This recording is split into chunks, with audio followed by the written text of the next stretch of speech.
Bismillahirrahmanirrahim. Ingat, karamah itu artinya keajaiban dunia. Keajaiban dunia itu ada 3. Pertama, mukjizat, dan itu hanya dimiliki para nabi dan rasul. Yang kedua, karamah, dan itu dimiliki para wali-wali Allah dari kalangan para ulama dan orang-orang saleh.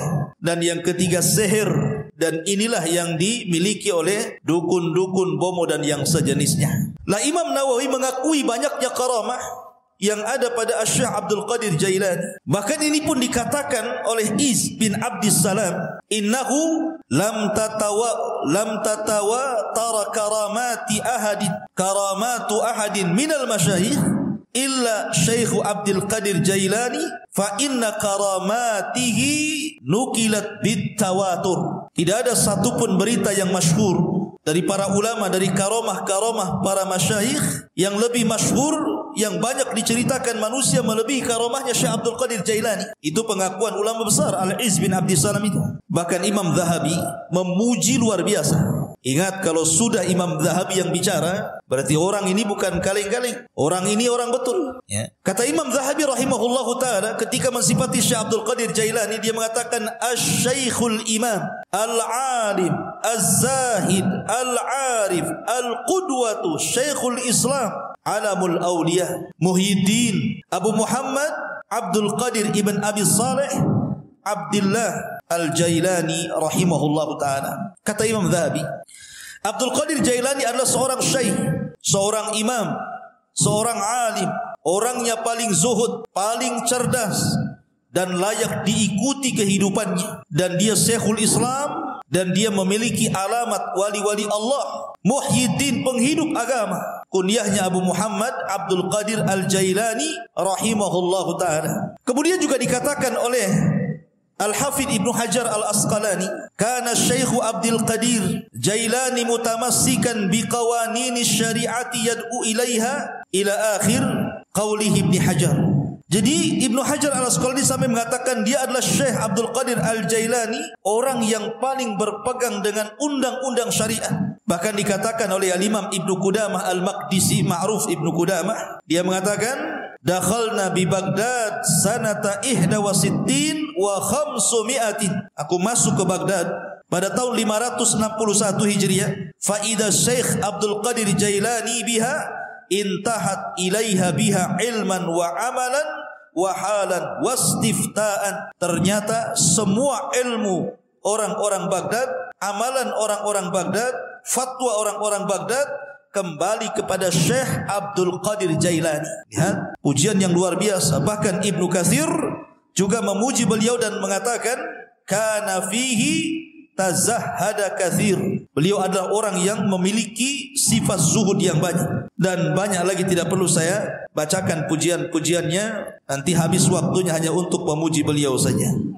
Taib, kita masuk dalam beberapa kisah yang menakjubkan dari Al-Imam Abdul Qadir Al-Jailani rahimahullahu ta'ala. Syekh Abdul Qadir Jailani adalah orang yang sangat produktif, banyak karyanya. Di antaranya dia mengarang kitab Ighatsatul Arifin wa Ghayatu Minal Wasilin, kemudian Adabus Suluk, kemudian Tuhfatul Muttaqin Wasabilul Arifin. Kemudian juga yang paling dikenal kitabnya adalah Gunyah li Talibi Tariqil Haq. Kemudian juga yang paling dikenal kitabnya adalah Futuhul Ghaibi. Kemudian juga Fathur Rabbani, Fathur Rabbani ma'ruf. Kemudian juga kitabnya At-Tariqu Ilallah. Dan banyak lagi kitab-kitab beliau. Artinya beliau memang produktif, banyak karyanya, luar biasa. Nah, sebagaimana para ulama yang lainnya, ikhwatu fiddin muliakan Allah Azza wa Jalla, Syekh Abdul Qadir Jailani ini meninggal, ayahnya ketika baru meninggal, baru belahir beberapa bulan setelahnya ayahnya meninggal. Artinya Syekh Abdul Qadir Jailani ini yatim, dan yang mencetak dia menjadi ulama besar itu rupanya ibunya.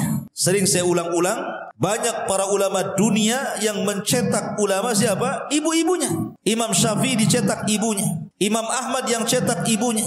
Termasuk juga Syekh Abdul Qadir Jailani yang mencetak menjadi ulama besar adalah ibunya, karena dia terlahir yatim. Ibunya adalah wanita yang sangat salehah, dan nasabnya saya katakan tadi sampai kepada Husain ibn Ali. Artinya dia seorang Husainiyah, wanita dari ahli bait, keturunan Husain ibn Ali ibn Abi Talib radhiyallahu anhu. Lah, Syekh Abdul Qadir Jailani ini lahir di Jailan. Jailan ini kalau sekarang mungkin ada satu daerah di Iran. Di Iran ada tempat namanya Jailan. Maka Syekh Abdul Qadir Jailani dinisbahkan kepada daerah kelahirannya Jailan. Maka disebut Abdul Qadir Jailani karena dia orang Jailan, dan Jailan itu satu kota kecil yang ada di Iran ketika itu. Dan itu bukan kota para ulama. Jailan itu bukan kota para ulama, sehingga Syekh Abdul Qadir Jailani tidak puas belajar di Jailan karena itu bukan kota para ulama. Maka sebagaimana umumnya para ulama, dia pun rihlah li talabul ilmi, berangkatlah dia dari Jailan menuju Baghdad. Dan Baghdad kala itu adalah kota para ulama. Terlahir ulama-ulama dunia, ma'ruf Baghdad itu. Tetapi sayang ketika diserang oleh Tatar, tentara Mongolia, maka tentara Tatar banyak membakar kitab-kitab para ulama sehingga banyak yang hilang.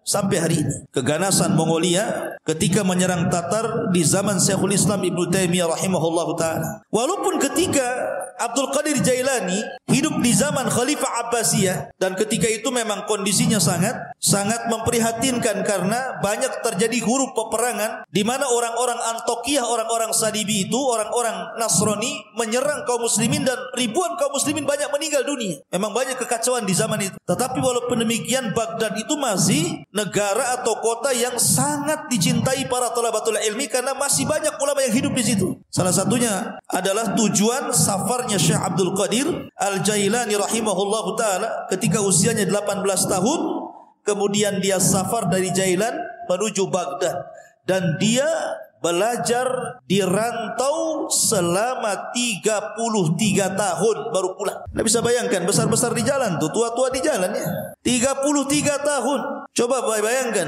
ini pondok Jabal Uhud nih, tiap minggu dijenguk, kadang-kadang minta pulang. Ini Syekh Abdul Qadir Jailani 33 tahun dia gak dijenguk sama ibunya. Betul-betul setelah dia menguasai seluruh funun ilmu, baru dia pulang menjadi Syekh Baghdad, diakui keilmuan. Makanya salah satu syarat talabul ilmi kata Imam Syafi'i, tuluz zaman, lamanya waktu. Karena ilmu itu bukan ta'ammul tapi ta'allum. Bukan ta'ammul, bukan dipikirkan tiba-tiba dapat ilmu yang disebut dengan laduni, bukan, tapi dengan cara belajar. Salah satunya diperlukan tuluz zaman, panjangnya waktu. Maka Syekh Abdul Qadir Jailani belajar 33 tahun, menguasai akidah, fikih, usul, mustalah, hadis, macam-macam dikuasai. Makanya kemudian tadi disebutkan oleh Imam Zahabi bahwa dia adalah Syekhul Islam karena dia bidang semua ilmu syariat. Ma'asyiral muslimin, ada cerita yang menarik. Di sini mulai ceritanya nih. Ketika Syekh Abdul Qadir Jailani hendak berangkat safar dari Jailan menuju Baghdad, ibunya memberikan bekal 40 dirham. Besar 40 dirham, ikhwan. 40 dirhaman itu besar karena 1 dirham itu 4 gram emas lebih ya, 1 dirham itu. Kalau 1 gramnya itu anggaplah 1 juta, berarti 1 dirham itu 4 juta kali 40, kan begitu ya, kan besar lumayan kan. Ibunya memesankan kepada Syekh Abdul Qadir Jailani, la taqdzib ala ahad, la taqdzib ala ahad, jangan kau berdusta kepada siapa. Jadi anak yang jujur. Dipegang itu wasiat ibunya itu. Berangkat dia dari Jailan menuju Baghdad. Allah takdirkan ketika dia bersama rombongan dengan orang-orang lain yang menuju Baghdad, bersama para pedagang, para pokoknya rombongan gitu ya, bersama yang lainnya, Allah takdirkan di tengah jalan dirampok. Datang para perampok ini, perompak padang pasir ini. Ya, bukan bajak laut, bajak padang pasir. Ya, karena di padang pasir kan. Jadi dikepunglah itu orang-orang, termasuk di dalamnya Syekh Abdul Qadir Jailani. Maka semua barang-barang orang itu diambil, namanya rampok. Yang ngerampok lah kan, diambil barangnya. Giliran terakhir kepada Syekh Abdul Qadir Jailani. Kamu punya barang apa? Kata Syekh Abdul Qadir Jailani, indi 40 dinar. Ngaku pula nih, saya punya 40 dinar. Dicari, nggak ketemu. Kamu bilang kamu punya uang 40 dinar. Kata Syekh Abdul Qadir Jailani, iya saya punya 40 dinar. Mana uang itu? Akhirnya dicari-cari ketemu. Ini ketua rampok ini heran. Biasanya kalau orang mau dirampok dan punya uang pasti tidak akan ngaku. Apalagi Syekh Abdul Qadir Jailani ini menyembunyikan uang itu di tempat yang sangat rapi, susah untuk ditemukan. Tapi jujur dia ingat kata-kata ibunya, jangan dusta. Walaupun yang nanya perampok ngomong saja. Maksudnya Jadi rampok ini mengatakan kepada Syekh Abdul Qadir Jailani, kenapa kamu mengaku kamu punya uang 40 dinar, 40 dinar itu? Maka dia mengatakan, karena aku sudah berjanji kepada Allah, kemudian kepada ibuku dan kepada diriku sendiri, alla akdzib ahadan. Aku tidak mungkin dusta kepada siapapun, termasuk kepada kamu wahai para perampok. Dari situ tersentuh dari kata-kata Syekh Abdul Qadir Jailani, maka rampok ini seumur hidup tidak pernah menangis. Ketika itu dia meneteskan air mata karena melihat kejujuran Syekh Abdul Qadir Jailani, dan setelah itu dia bertobat dari rampok. Perampok tobat karena melihat kejujuran Syekh Abdul Qadir Jailani. Karamah ikhwan, ya. Masyarul muslimin yang dimuliakan Allah Azza wa Jalla. Kemudian ketika dia sampai saja di kota Baghdad, ingat kota Baghdad itu sekali lagi itu ibu kota, kota yang metropolitan bahasa kita, semua serba mahal. Sementara bekal Syekh Abdul Qadir Jailani ini hanya bisa dimakan beberapa hari dan bulan, tidak bisa bertahan bertahun-tahun. Makanya disebutkan oleh para ulama bagaimana kesabaran Syekh Abdul Qadir Jailani ketika menuntut ilmu, ikhwan. Dijelaskan bahwa gini. Jadi disebutkan oleh Al-Hafidh Ibnu Rajab Al-Hambali rahimahullahu taala dalam kitabnya Dzailut Tabaqat Al-Hambali. Jadi Syekh Abdul Qadir Jailani ini karena sudah habis bekal sama sekali, gak ada yang dimakan. Akhirnya kemudian dia pun selalu datang ke sungai. Jadi sungai itu, di tepi sungai itu biasanya orang-orang pasar. Orang-orang pasar itu kalau tidak laku, maka sayuran-sayuran itu dibuang di tepi sungai itu. Jadi Syekh Abdul Qadir Jailani kalau sudah tutup pasar, dia nunggu di situ. Jadi kalau ada sayur yang dibuang, maka dia kutip, dia bersihkan, dia bawa pulang, dia makan. Sampai suatu ketika memang lapar betul. Maka sebagaimana kebiasaannya, karena ingat dia punya izzah, ya kemuliaan, dia tidak mau meminta siapapun, tidak mau jadi pengemis maknanya. Lah suatu ketika dia sudah menunggu, rupanya di sungai pun banyak juga orang yang sama seperti dia kelaparannya. Ketika sampai sudah habis sayur yang dibuang itu karena diambil orang. 3 hari berturut-turut datang ke situ sudah enggak ada, datang ke situ sudah enggak ada. Akhirnya dia 3 hari tidak makan, hanya minum, lemes, hampir mati. Paksalah kemudian dia duduk di majlis Yasin. Lah ketika dia duduk itulah dia sudah lemas, sudahlah, dah pasrah, matilah kan itu kelaparan. Rupanya ada anak muda datang dari kejauhan masuk ke masjid bawa roti sama daging panggang. Dimakan di hadapan dia, ditengokin. Setiap dia makan roti, Abdul Qadir Jailani yang melihat dari kejauhan ikut mangap juga. Nama orang lapar. Lihat orang makan ikut lapar kan itu kan. Tengok dia makan mangap juga. Tengok dia ngunyah juga. Padahal nggak ada yang dikunyah. Orang lapar kayak seperti Fata Morgana kan itu dilihat. Akhirnya anak muda yang makan ini memperhatikan Syekh Abdul Qadir Jailani ini aneh. Didekati akhirnya dan ditanya, kamu ini siapa? Ya. Dan dari mana? Kemudian dia mengatakan, ana Abdul Qadir dari Jailan. Peranjat anak muda ini dan mengatakan, saya juga dari Jailan, sama dengan kamu. Siapa namamu tadi? Abdul Qadir. Siapa nama ayahmu? Si Anu. Siapa nama ibumu? Si Anu. Mana kampungmu ini? Gitu. Langsung gemetar orang ini dan mengatakan, sesungguhnya ibumu itu menitipkan uang kepadaku untuk dihantar kepadamu dan beberapa roti. Aku sudah putus asa mencarimu. Sampai roti yang dititipkan ibumu ku makan juga, tapi aku takut mengambil uangmu, sehingga terpaksa aku makan bangkai karena darurah. Rupanya Allah takdirkan saya ketemu di masjid ini dengan kamu, wahai Abdul Qadir. Ini uang yang dititipkan ibumu kepadaku, ambillah. Tolong ikhlaskan roti yang dititipkan ibumu yang sudah ku makan. Ya. Lihat bagaimana kondisi Syekh Abdul Qadir Jailani. Ini thalabul ilmi namanya ya, kelaparan gitu. Mana ada di Jabal Uhud kelaparan, yang ada dibuang-buang, habis lauknya masih banyak kan. Ya, kenapa? Udah makan nambah lagi di warung. Thalabul ilmi sekarang dipenuhi makanan, bukan dipenuhi ilmu. Di lemarinya bukan kitab, Indomie. Masyarul muslimin yang dimuliakan Allah Azza wa Jalla. Jadi begitulah Syekh Abdul Qadir Jailani rahimahullahu taala kesabaran dalam menuntut ilmu. Ada kisah yang menarik juga ya kawan. Disebutkan tentang perdebatan Syekh Abdul Qadir Jailani dengan syaitan, dengan iblis, debat dengan syaitan. Dan itu disebutkan oleh Syekhul Islam Ibnu Taimiyah rahimahullahu taala dan dikatakan oleh Syekh Shalih Al Fauzan hafizahullahu taala, ini menunjukkan bagaimana kecerdasan fikihnya Abdul Qadir Jailani. Sampai Syekh Shalih Al Fauzan hafizahullahu taala mengatakan, ini menunjukkan kecerdasan fikihnya Syekh Abdul Qadir Jailani ketika berbantah dengan syaitan. Bagaimana kisahnya? Dijelaskan, suatu ketika beliau mengatakan, saya sedang safar. Dan ketika itu cuaca sangat panas sekali. Ala harri fi ba'dil asfar. Panas sekali.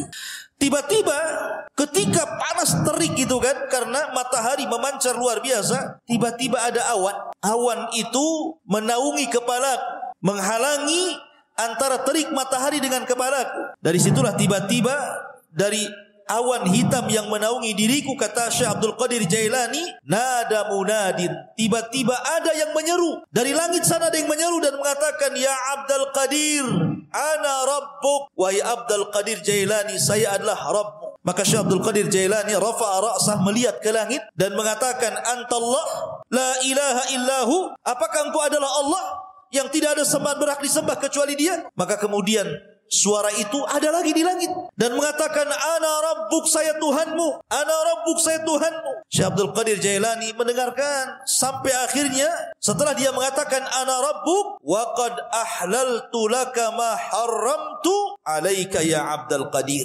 Saya Tuhan, wahai Abdul Qadir, aku telah halalkan yang sebelumnya kuharamkan kepadamu. Maknanya semua manusia haram melakukan ini, kau halal. Semua manusia haram memakan khamar, kau halal. Semua haram berzinah, kau halal. Pokoknya seperti itu. Tiba-tiba Syekh Abdul Qadir Jailani mendengar kata-kata, aku sudah menghalalkan kepadamu yang diharamkan aku kepada selainmu. Maka dia mengatakan, kadzabta ya aduwallah, kadzabta ya aduwallah, dusta engkau wahai musuh Allah. Bal anta syaitan, engkau bukan Tuhan, engkau adalah syaitan. Fatamazzaqat tilkas sahab, tiba-tiba awan hitam itu langsung berpecah, menyebar. Ya, lah dari situlah tiba-tiba kemudian muncul lagi suara dan mengatakan, ya Abdul Qadir, najauta minni bifiqhika fi dini. Wahai Abdul Qadir, engkau sudah selamat. Najauta minni, engkau selamat dariku dengan kecerdasan fikihmu dalam agama. Laqad fatantu bihadal hilah qablaka sab'ina rajulan. Sungguh sebelum itu, kata syaitan, aku sudah menguji 70 orang semisal kamu dari kalangan para ulama, kalangan zuhad, dan mereka terkena fitnahku kecuali kamu, katanya. Lihat bagaimana Syekh Abdul Qadir Jailani mengatakan apa? Tidak mungkin. Kenapa? Kenapa Syekh Abdul Qadir Jailani mengatakan kadzabta, dusta kamu? Karena kata Syekh Abdul Qadir Jailani, ketika ditanya, maka dia mengatakan, araftu annahu syaitan. Kenapa aku tahu dia syaitan? Karena ketika dia mengatakan, aku halalkan kepadamu yang kuharamkan kepada selainmu, maka dia mengatakan, li anna ba'da Rasulillah sallallahu alaihi wasallam la tahlila wa la tahrim. Tidak ada yang berhak menghalalkan dan tidak ada yang berhak mengharamkan setelah Nabi sallallahu alaihi wasallam. Bagaimana mungkin kalau kemudian dalam dunia tarekat, di mana orang itu kalau sudah tingkatan makrifat sampai meyakini adanya hululiyah, manunggaleh, gusti itu ya, bahwa Allah itu betul-betul menyatu dengan badan, tiba-tiba kemudian seseorang boleh tidak melaksanakan sholat, boleh meninggalkan zakat, boleh meninggalkan puasa, boleh tidak haji, karena alasannya Tuhan sudah menyatu, ana anta, anta ana, bahasanya. Saya kamu, kamu saya, kata. Bingung dia, mana saya, mana Tuhan, karena menyatu masalahnya. Makanya terkadang makin makrifat itu bukan makin baik, makin bejat, kan begitu. Karena dia meninggalkan sholat, dia meninggalkan apapun. Ketika ditanya, kenapa anda tidak sholat? Siapa bilang saya tidak sholat? Bukankah Allah yang mengatakan, innas salata li dzikri, sholat itu untuk mengingat diriku. Jadi kalau aku sudah ingat Allah, aku sudah sholat, katanya. Karena sholat itu untuk mengingat diriku. Apalagi kemudian Allah berfirman, u'budullaha hatta ya'tiyakal yakin, sembahlah Allah sampai yakin. Aku sudah yakin, ngapain aku nyembah, katanya kan. Kacau nih kalau sudah Quran dipelintir-pelintir.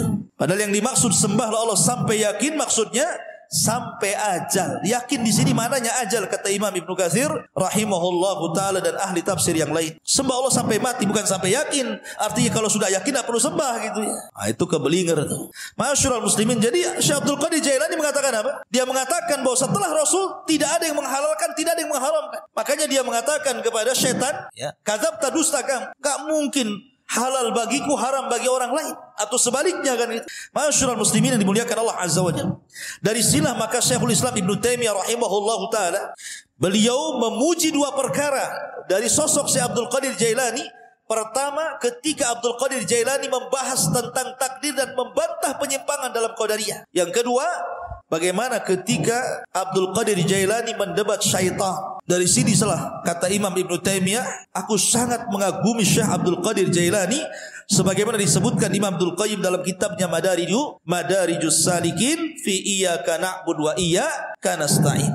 Ma'asyiral muslimin yang dimuliakan Allah Subhanahu wa taala, Syekh Abdul Qadir Jailani walaupun dia sudah menjadi ulama besar, tapi dia dikenal keberaniannya, laumata laim, enggak peduli orang dia. Dia tidak takut kecuali kepada Allah. Syekh Abdul Qadir Jailani tidak takut siapapun. Sampai kepada penguasa dia tidak takut. Ya.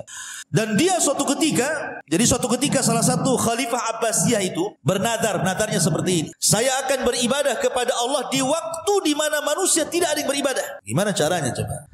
Saya akan beribadah di waktu di mana tidak ada satupun manusia yang beribadah. Kira-kira kapan tuh? Mana bisa? Ya kan? Satu dunia ini manusia pasti ada yang beribadah kan begitu ya? Enggak di sini ya di sana, enggak di sana di sana kan gitu ya. Kapan waktunya coba? Mana kita tahu sampai bernadar seperti itu saya akan beribadah di waktu manusia tidak ada yang beribadah. Mustahil. Karena setiap detik, setiap menit itu pasti ada orang beribadah. Di mana-mana. Entah di sini tidak ada, di sana ada, di sana tidak ada, di sana lagi ada. Di Indonesia tidak ada, di Mekah ada, di Mekah tidak ada, di Yaman ada, kan begitu. Sulit kita ini kemudian menentukan waktu di mana manusia tidak beribadah, dia beribadah. Akhirnya para ulama di zaman itu berkumpul memberikan fatwa bahwa khalifah harus bayar kafarah karena mustahil beribadah di waktu di mana manusia tidak beribadah. Khalifah harus bayar kafarah, kafaratul yamin, puasa 3 hari berturut-turut atau memberi makan 10 fakir miskin. Tiba-tiba Syekh Abdul Qadir Jailani mengatakan, tidak. Kamu harus tetap beribadah di mana manusia tidak ada satupun yang beribadah dengan ibadah yang sama dengan kamu. Kata Khalifah bingung. Kenapa Syekh Abdul Qadir Jailani memfatwakan seperti itu? Yang lain mengatakan bayar kafarah, dia pula kau harus tetap melaksanakannya. Kata Khalifah, lalu ibadah apa itu? Kalau saya solat hari ini, di sana sudah ada orang solat. Kalau saya puasa hari ini, di sana sudah ada orang berpuasa. Kalau saya umpamanya sedekah hari ini, di sana ada orang sedekah. Ibadah yang mana yang tidak bisa kemudian sama waktunya dengan orang lain? Katanya, Syekh Abdul Qadir Jailani, kau harus berangkat ke Makkah. Kau umroh. Setelah kau umroh, kamu harus menyempatkan untuk tawaf di saat manusia tidak ada yang tawaf di situ. Ya. Akhirnya dia pun betul-betul umroh. Kemudian dia mendapatkan waktu di mana tidak ada satupun orang yang tawaf. Disitulah dia tawaf. Ya. Kalau kemarin pas ya Ka'bah lagi kosong corona ya. Gak ada orang tawaf gitu ya.